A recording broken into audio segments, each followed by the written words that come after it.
Good morning. It is 7:51 a.m. on Monday, May 9th, 2022. I'm Christiana Ellis and I just got up. This is 5 more minutes. So, yesterday I watched two movies, one that I had seen before and one that I had not. The one that I had seen before was Wallace and Gromit: Curse of the Were-Rabbit, and I watched it because it's going to be the next episode of Unspooled, which is a podcast I like. If you haven't heard me mention it before, and this is one of the Aardman House claymation animation films, and I love it. I remember loving it when I saw it in the theater, but I hadn't thought about it for a long time.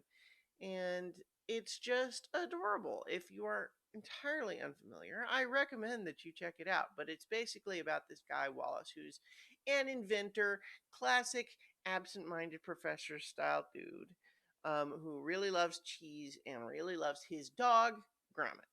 Gromit is, a dog. He doesn't speak, but he's clearly very intelligent, and he is the one that's sensible. And frankly, Wallace couldn't get along without him.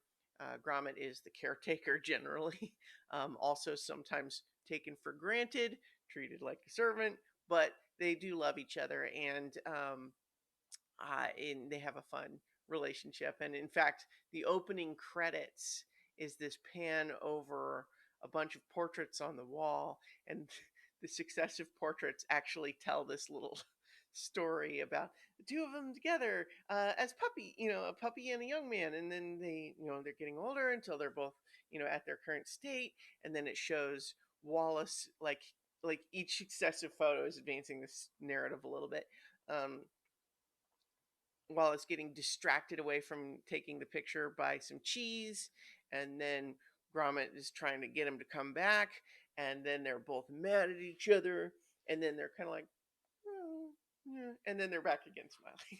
It's very fun and silly, but the movie sort of is playing at being a little bit like an old school horror movie, although it's obviously still very silly. It's suitable for kids, I would say.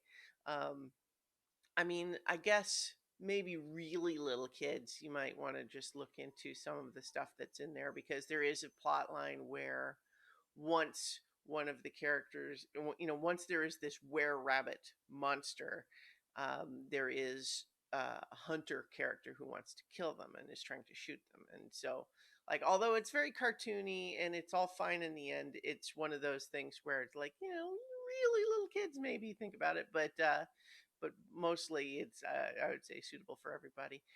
I think it's rated G. I might check. I don't know for sure. Won't Don't quote me on that. I'm not gonna look it up right now. But it's adorable and I love it, and I recommend you check it out if you haven't seen it. Also, I really liked the other movie that I watched for the first time, which was Fate of the Furious. So, uh, last year, I kind of got it in my head to watch all of the Fast and Furious movies. This was, I think, when it was sort of coming up to people were talking a lot about nine in the theaters, and I was realizing, I've only seen a couple of these Fast and Furious movies, but I did like them. Maybe I should watch the rest. And so I, in succession, watched one through seven. And then I kind of just stopped, not because I didn't like seven, but seven felt like a stopping place. It felt like a conclusion in a way that didn't leave me feeling like, oh boy, now what's going to happen in eight? It felt like, well, that was good. So I didn't really follow on with eight, especially because some of what I had heard about eight was like, I don't know if I like that. Um, and to be sure, like the big, thing in eight is, oh my gosh, Dom turns on the rest of the team. He goes rogue. And obviously, like in the story, he's given like this sympathetic reason that he has no choice. But at the same time, it's just one of those things where they have to really bend over backwards to contrive reasons that he can't just tell his friends about what's going on with him. He has to leave them in the dark about it, instead of letting them help him. Because, for a story that's supposed to be all about family, this found family is so important. He sure is quick to say, no, I must do this alone when it's a certain specific circumstance. And so, like that, I like, ugh, I don't like that piece of it. But there's lots of other good stuff going on in there.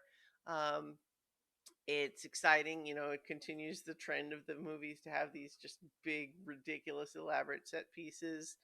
Um, Fast cars and fighting and stuff like that. It's all very silly in the way that those movies have become since five. And I was entertained regardless of the fact that I think the premise of it is annoying. But, it's fine. I got over it. So now I have not seen Hobbs and Shaw, which I probably will watch, and I will watch nine, so that I will have seen all of them so far. And then we'll see what happens with 10, because, if you don't follow Hollywood news, you might not realize that there's a whole bunch of drama happening behind the scenes over there. But in any case, I'm going to leave it there, and I will talk to you all tomorrow for 5 more minutes.